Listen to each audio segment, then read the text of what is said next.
Hello दोस्तों, max education में आप सभी का स्वागत है। तो दोस्तों, आज आपके एग्ज़ाम यूपी लेखपाल के लिए हम बिल्कुल ग्रामीण समाज और विकास से यानी कि ग्रामीण परिवेश से टॉप 25 प्रश्न लेकर आए हैं, जो बिल्कुल आपके एग्ज़ाम की तरह होंगे और ऐसे ही प्रश्न आपको एग्ज़ाम में दोस्तों देखने को मिलेंगे। 25 प्रश्नों में से आपका स्कोर कितना रहता है आप हमें लास्ट में ज़रूर बताएंगे। और बेहतरीन क्वेश्चन है सभी के सभी, जैसा कि आपके एग्ज़ाम में बनता है। आपकी तैयारी कितनी है आपको इस वीडियो में ज़रूर पता चलेगी। तो दोस्तों, बिना देरी के शुरुआत करते हैं। आज का पहला प्रश्न आपकी स्क्रीन पर ये रहा। राइट आंसर क्या है? कह रहा है उत्तर प्रदेश का कितने प्रतिशत बोया गया क्षेत्रफल नलकूपों से सिंचित होता है।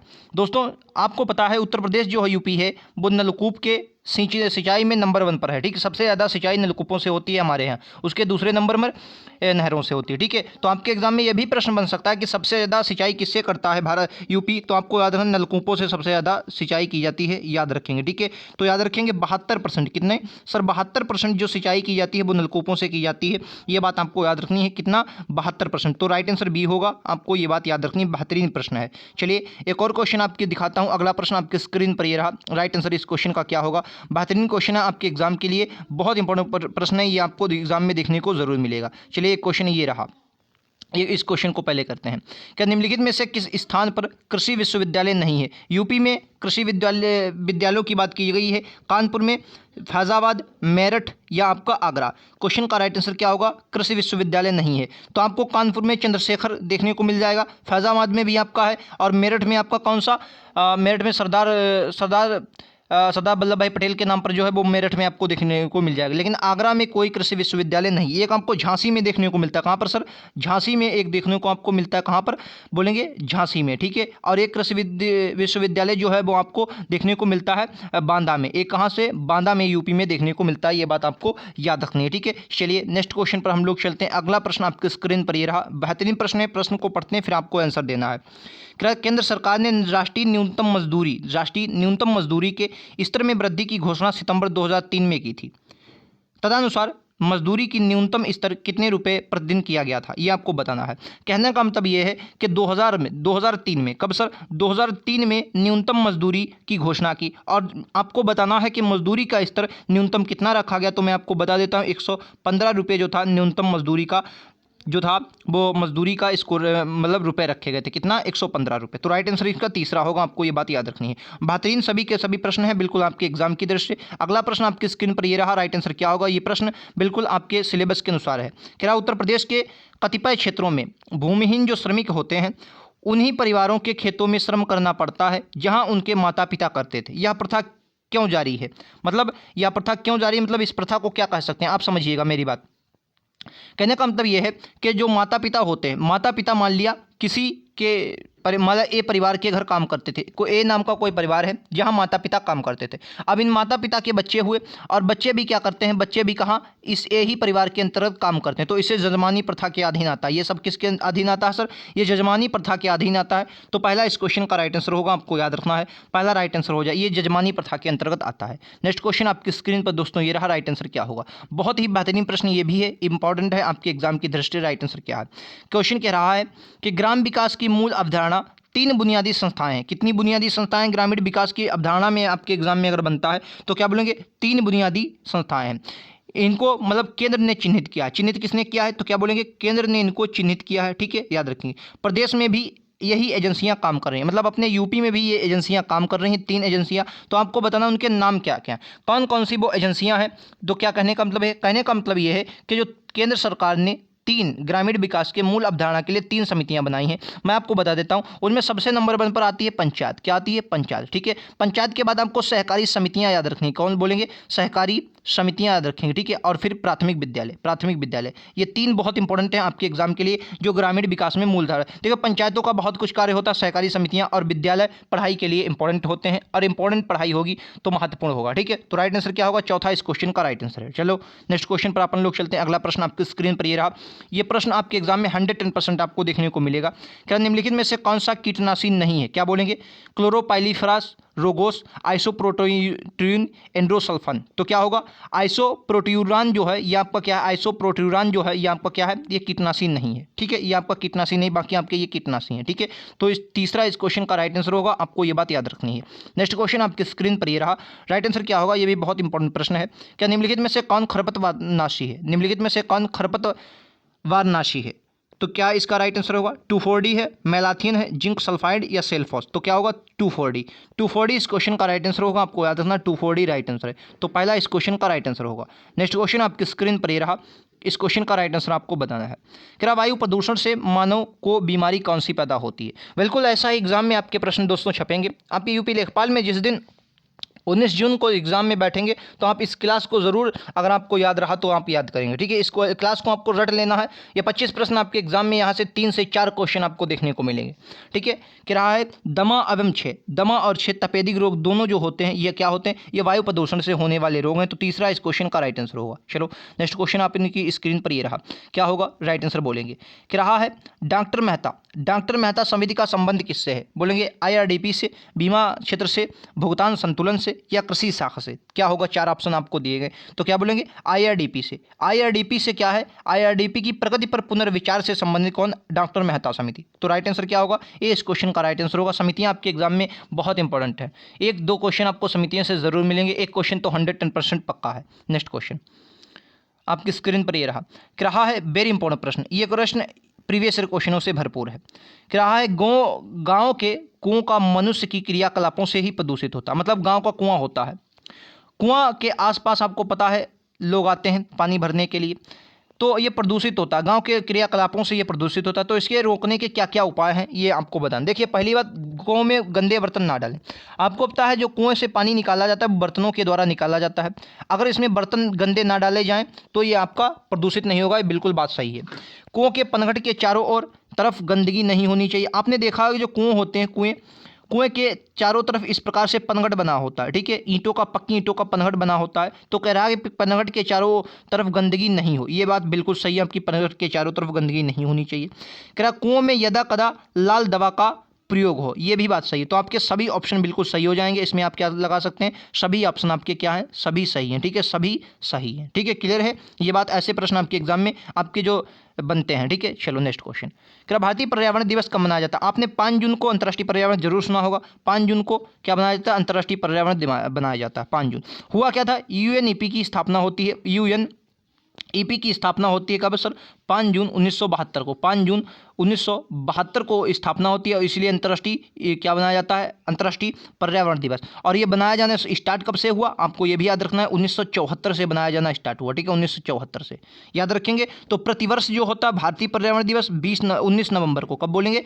19 नवंबर को मनाया जाता है। तो 20 क्वेश्चन का राइट आंसर है। आपको भूलना नहीं, इंपॉर्टेंट प्रश्न है आपके एग्जाम की दृष्टि से, ठीक है, आपको ये प्रश्न भूलना नहीं है। अगला क्वेश्चन आपकी स्क्रीन पर दोस्तों ये रहा। राइट आंसर इस क्वेश्चन का क्या होगा? क्या कह रहा है? भारतीय मौसम विभाग की स्थापना 15 जनवरी 1875 को कहाँ हुई थी? पुणे, शिमला, नई दिल्ली या कोलकाता? राइट आंसर क्या है? भारतीय मौसम विज्ञान की स्थापना 15 जनवरी 1975 को हुई। तो सबसे मोस्ट इंपॉर्टेंट आपको यह भी याद रखना कि भारतीय मौसम विज्ञान की स्थापना कब हुई। तो क्या बोलेंगे? 15 जनवरी। 15 जनवरी कब हुई सर? बोलेंगे 15 जनवरी 1875 को। कहाँ हुई? तो बोलेंगे कलकत्ता में, ठीक है। चौथा राइट आंसर होगा कलकत्ता में हुई थी, याद रखेंगे। नेक्स्ट क्वेश्चन आपकी स्क्रीन पर ये रहा। लाल शंकर गुरु समिति का संबंध क्या होता है? किससे है? कृषि विपणन से, कृषि जोत से, कृषि बीज से, चीनी उद्योग से? क्या बोलेंगे? लाल शंकर गुरु समिति का संबंध किससे है? यह समिति 2001 में गठित होती है और 2003 में इसने अपनी रिपोर्ट दी थी। ये बात आपको याद रखनी है। और कृषि विपणन से संबंधित, कृषि विपणन क्या है? फसल से लगाकर उपभोक्ता तक का जितना भी क्रियाकलाप कृषि में होता है उसे कृषि विपणन के अंतर्गत अपन लोग पढ़ते हैं, ठीक है। तो राइट आंसर क्या होगा? पहला इस क्वेश्चन का राइट आंसर है कृषि विपणन से संबंधित थी शंकरलाल समिति। अगला क्वेश्चन यूपी जीके का है।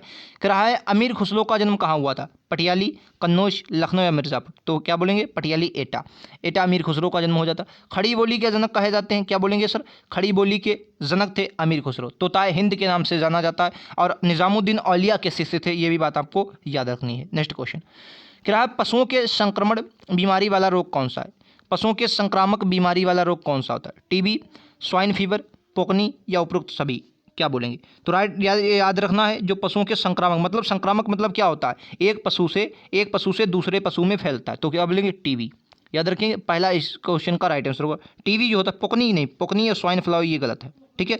टीबी जो होता है पशुओं के संक्रामक रोग वाला होता है। नेक्स्ट क्वेश्चन, ये प्रश्न इंपॉर्टेंट है, इसको आपको ध्यान से पढ़िए, फिर मैं आपको ऑप्शन दिखाता हूँ। क्या कर रहा है? पूर्व प्रधानमंत्री इंदिरा गांधी द्वारा देश में सामाजिक आर्थिक विकास लाने के लिए 20 सूत्री कार्यक्रम की घोषणा की गई थी, कब की गई थी? तो आपको याद रखना, कई बार आपके एग्जाम में सीधा ये क्वेश्चन बनता है कि 20 सूत्री कार्यक्रम की, जो 20 सूत्री कार्यक्रम लाया है वो कौन लाया? तो सबसे पहले आपको याद रखना कि 20 सूत्री कार्यक्रम कौन लाई, तो आपको याद रखना प्रधानमंत्री इंदिरा गांधी जी लाई थी। कौन? इंदिरा गांधी जी लाई थी 20 सूत्री कार्यक्रम। ये कब आया? तो बोलेंगे 1975 को आया। लेकिन आपके एग्जाम में डेट भी पूछ सकता है, जो कि ऑप्शन में आपको मैं दिखाता हूँ। डेट पूछी गई आपसे, 275 दिए गए, तो क्या बोलेंगे? 1 जुलाई 1975 को स्थापना होती है। किसकी? 20 सूत्री कार्यक्रम की। याद रखें किसकी? तो 20 सूत्री कार्यक्रम की स्थापना कब होती है, कौन लाता है? तो इंदिरा गांधी जी लाई थी 20 सूत्री कार्यक्रम 1 जुलाई 1975। ठीक है, 1 जुलाई 1975। Next question, technology mission on cotton, यानी कि ये टेक्नोलॉजी ऑन मिशन कॉटन किससे संबंधित है? बोलेंगे कपास से संबंधित है। इसकी शुरुआत कब हुई थी? तो याद रखेंगे 1999-2000 में इसकी शुरुआत होती है। वेरी इंपॉर्टेंट क्वेश्चन है, ये आपके एग्जाम में छपेगा। ठीक है, छपेगा, लिख दे रहा हूँ। ठीक है, बहुत इंपॉर्टेंट प्रश्न है, ऐसा प्रश्न आपके एग्जाम में बनेगा।